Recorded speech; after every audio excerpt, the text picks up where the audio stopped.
Welcome to the Ancestral Findings podcast. Are you a genealogy beginner? If so, have you used the US Census yet? Have you ever heard of the US Census? In this episode, I'll show you a brief outline of what the census is and what it can do for you in your genealogical research.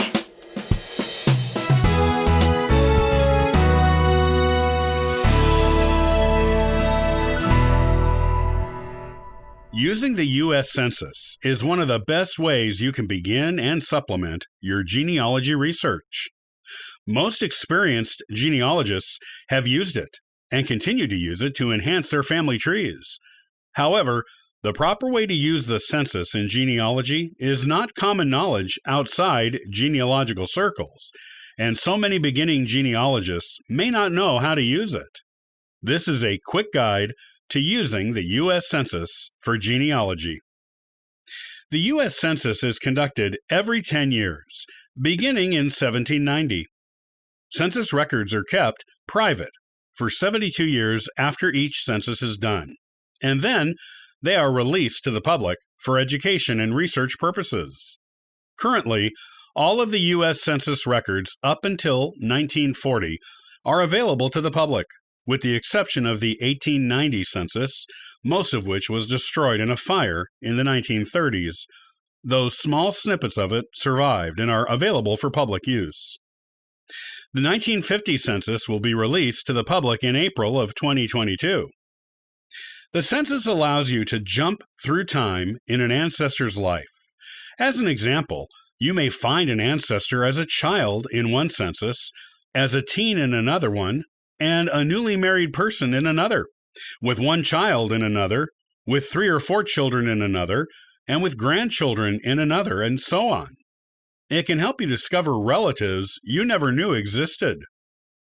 The census shows varying types of information on individuals and families, depending on the year it was done. You can use it to find things like names of spouses and children, immigration information, place of residence in a certain year, military information, occupation and education information, marriage information, and more. It can also help you be a better genealogical problem solver. Let's say you find an ancestor living in Massachusetts as a shopkeeper in the 1840 census. In the 1850 census, he is living in California and is self-employed. Based on the time period, you can reasonably guess that this ancestor moved to California because of the gold rush.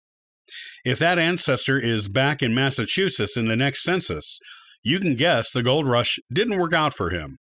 If he is still in California in the next census, as well as being married and with kids, he might have been successful as a miner, or may have found another lucrative career for himself there. Lots of people became rich selling equipment to miners, for example. Or just decided he liked California. The census can present you with a lot of fascinating new genealogical questions to explore. The U.S. Census provides you with some definitive information on your ancestors.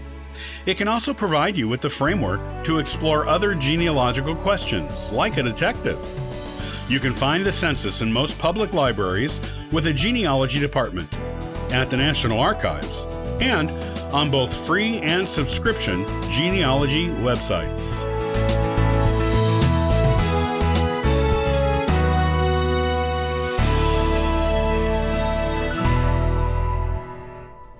Thanks for listening to the Ancestral Findings podcast. Check out ancestralfindings.com for additional free genealogy resources and weekly giveaways. Happy searching!